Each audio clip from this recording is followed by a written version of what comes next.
Gibran terancam gagal cawapres. Erick Thohir disiapkan menjadi cawapres cadangan. Terbongkar senario kubu Prabowo. MK beri keputusan mengejutkan. Kita menghadapi sesuatu kan ada plan A, plan B, plan C. Apakah KIM dan PAN sendiri tidak pernah punya pikiran untuk bikin plan B gitu? Misalkan Pak Erick Thohir ini kan sudah ngurus SKCK gitu ya. Jadi plan B kalau nanti ini ada apa-apa ya Pak Erick maju lagi gitu. Apa ada plan gitu? Kita tidak berpikir seperti itu. Kita berpikir ketika kita sudah membuat keputusan, kita sudah menghitung bahwa keputusan itu adalah sah dan patut dijalankan oleh semua pihak, sehingga kita akhirnya memutuskan untuk melaksanakan keputusan itu. Jadi kita tidak punya plan B. Kita juga dalam kemudian pelaksanaan pertarungan Pilpres itu juga tidak punya plan B, plan A-nya hanya maju untuk menang. Pak Erick itu kan tokoh muda yang berpotensial, ya. Dan Pak Erick Thohir ini juga tokoh yang memiliki visi dan daya juang yang besar, yang kemudian kalau beliau bergabung secara aktif bersama kami memperjuangkan Pak Prabowo, tentu ini menjadi vitamin tambahan untuk kita. Gitu ya. Tentu Pak Prabowo juga saya kira dalam mengajak Pak Erick bergabung, tentu juga memperhitungkan bahwa dengan adanya kehadiran Pak Erick, tentu tim kita yang sudah banyak pakarnya, sudah banyak pelakunya, itu semakin dikuatkan. Ketemu dengan Pak Erick Thohir, apakah Pak Erick Thohir akan masuk ke tim pemenangan juga Pak? Beliau kan menteri. Beliau menteri, jadi saya tugas beliau. Pak, terima kasih. Saya akan support Pak Prabowo, ya, karena ini sesuatu kehormatan buat saya dan keluarga, dan saya ingin menjadi bagian untuk Indonesia yang tentu lebih besar lagi, lebih maju lagi, lebih baik lagi. Didorong, dan alhamdulillah, terima kasih beliau menawarkan untuk mendukung saya. Jadi terima kasih Pak Erick. Terima kasih Pak. Sangat besar artinya bagi saya, karena saya paham Pak Erick seorang pekerja keras.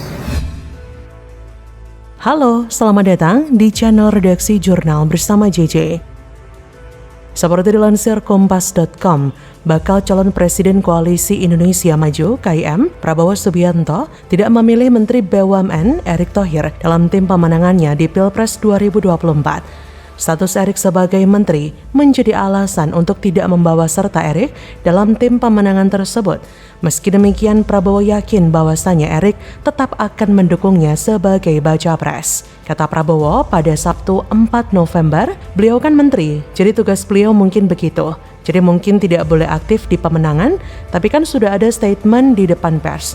Mungkin di depan Anda semua, beliau menyatakan dukung saya. Dalam sejumlah survei sebelumnya, nama Erick sempat muncul sebagai kandidat kuat bacawa pres pendamping Prabowo dengan elektabilitas yang cukup moncer. Namun, kesepakatan Prabowo dan jajaran KIM mengarah pada putra sulung Presiden Jokowi, Gibran Rakabuming Raka.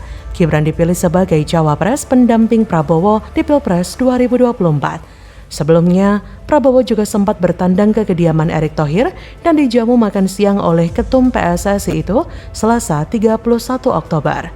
Erick menyatakan akan mendukung Prabowo melalui akun Instagram pribadinya usai menjamu Prabowo meski tidak menyatakan dukungan untuk Pilpres 2024. Kata Erick Thohir, saya support Pak Prabowo untuk Indonesia. Cukup menjadi pertanyaan besar kemanakah arah dukungan Erick Thohir. Karena kalau dibilang mendukung Ganjar kok sampai sekarang belum juga menunjukkan tanda dukungan seperti Sandiaga Uno. Apakah ini senario yang sudah disiapkan sedemikian rupa oleh kubu Prabowo? Karena apabila MK menemukan pelanggaran kode etik dan pedoman perilaku hakim, ada kemungkinan Gibran tidak bisa melanjutkan pencalonannya sebagai cawapres Prabowo. Terpaksalah Gibran harus mundur, tidak bisa ikut Pilpres. Dengan kata lain, Gibran gagal ikut Pilpres 2024. Dan ternyata bukan cuma Gibran loh yang terancam gagal ikut Pilpres, Capres Prabowo Subianto pun terancam tak bisa ikut Pilpres 2024. MK akan menyampaikan putusan laporan kode etik dan pedoman perilaku hakim Selasa 7 November. Sedangkan batas pengusulan bakal calon pasangan pengganti Capres-Cawapres terakhir adalah Rabu 8 November. Jadi kubu Prabowo hanya mempunyai waktu 1 hari saja untuk mencari pengganti Gibran. Bila Prabowo dan KIM tidak bisa menemukan pengganti Gibran sebagai cawapres, otomatis Prabowo tidak bisa maju capres. Artinya KIM pun terancam bubar dan harus mencari koalisi lain untuk ikut bergabung. Oleh karena itu, sejak sekarang seharusnya KIM bersiap untuk merespon skenario terburuk. Mereka wajib mencari kandidat cawapres pengganti Gibran, misalnya Erick Thohir, Ridwan Kamil, ataukah Khofifah Indar Parawansa. Ketika nanti ternyata putusan MK mengharuskan Gibran mundur, tokoh penggantinya sudah ada dan semua berkas pun harus sudah siap. Sehingga dengan waktu hanya 1 hari, Prabowo bisa tetap maju sebagai capres. Ditambah lagi dengan manuver Prabowo yang mendatangi Erick Thohir di rumahnya. Nah, manuver ini sangat penting untuk diperhatikan. Seakan Prabowo sedang mengamankan Erick Thohir sebagai cadangan cawapres seandainya Gibran gagal. Sementara dalam waktu hampir bersamaan, baik Golkar ataupun Gerindra menyatakan jika Erick Thohir tidak masuk dalam tim pemenangan Prabowo. Jadi buat apa kan Prabowo mendatangi rumah Erick Thohir? Karena ada suatu hal ekstra penting yang perlu dibicarakan dan itu mengarah pada posisi cawapres jika tiba-tiba saja kosong. Kebayang gak sih? Seandainya putusan MK atas perkara nomor 90 dibatalkan, Gibran gagal jadi cawapres, itu malunya nggak kira-kira. Karena pembatalan putusan MK itu pasti karena paman Gibran dianggap telah melanggar kode etik. Sang paman bisa dipecat dari MK, Gibran pun gagal jadi cawapres. Dan Presiden Jokowi lalu bagaimana? Apakah masih merestui ataukah berubah arah menjadi pihak yang menghukum paman Gibran? Kalau sampai ada kejadian itu, ya saya duga kita akan menyaksikan berbagai upaya untuk melindungi posisi Pak Jokowi beserta keluarga. Kita lihat perkembangannya ya, apakah Majelis Kehormatan MK bisa memutuskan dengan fair dan adil, ataukah hanya panas di depan lalu malah letoy di belakang? Silakan tulis komen Anda di kolom komentar.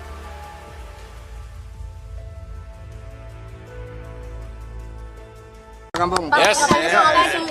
Operasi menjegal Gibran jadi cawapres gimana tanggapannya? Udah itu nanti itu ke saya. Kalau jegal-jegalan itu pemainnya. Kalau jegalnya motong striker, wasitnya harus segera tiup peluit, jangan dibiarkan. Respon Ganjar bikin tercengang. Gibran mau dijegal dari cawapres, wasitnya paman sendiri kok berani jegal? Ada operasi rahasia yang intinya menggagalkan Mas Gibran untuk menjadi cawapresnya Pak Prabowo. Apa nanti akan terjadi ketika Mahkamah Konstitusi yang seharusnya jadi wasit dalam pertandingan malah jadi bagian dari pemainnya juga? Halo, selamat datang di channel Redaksi Jurnal bersama JJ. Partai Gerindra menyebut dugaan operasi rahasia untuk menggagalkan Gibran sebagai cawapres Prabowo Subianto melibatkan beberapa elemen masyarakat. Dugaan tersebut disampaikan Wakil Ketua Umum Partai Gerakan Indonesia Raya atau Partai Gerindra, Habibur Rahman. Bahkan menurutnya, pihaknya telah memetakan elemen tersebut dan menemukan adanya 2 kelompok masyarakat yang mengkritisi putusan MK tentang batasan usia capres-cawapres. Habibur Rahman menambahkan, kelompok tersebut mungkin ingin dilegitimasi secara politik, namun ia yakin tidak mungkin terjadi karena masyarakat sudah cerdas. Mengutip pemberitaan Kompas, Habibur Rahman juga menilai ada yang coba melakukan penggiringan opini dengan mengatakan putusan MK tentang laporan dugaan pelanggaran etik Hakim MK bisa membatalkan putusan MK bernomor 90/PU/21/2023. Sebab menurutnya MK independen sebagai lembaga yudikatif sebagaimana diatur di konstitusi kita. Demikian pula dengan putusan MK. Menurutnya, ada yang menggiring putusan MK untuk bisa membatalkan putusan MK. Melihat hal itu, Baca Pres Ganjar Pranowo bersama dengan Sekjen PDIP Hasto Kristianto memberikan tanggapan dengan analogi sepak bola kampung yang kemudian dapat melahirkan bibit-bibit berprestasi. Kata Ganjar, kalau jegal-jegalan itu pemainnya, kalau jegalnya motong striker, wasitnya harus segera tiup peluit, jangan dibiarkan, gitu aja. Ada benarnya juga sih, jika ada yang melakukan pelanggaran maka harus disemprit dan dianggap pelanggaran. Tapi jika wasitnya adalah sang paman, apakah mungkin masih mau memberikan pelanggaran kepada pemain yang notabene-nya adalah keponakannya sendiri? Tentu saja tidak, kawan. Jangankan putusan MK. Putusan pengadilan yang membuktikan hakim konstitusi melakukan tindak pidana saja tidak bisa membatalkan putusan MK.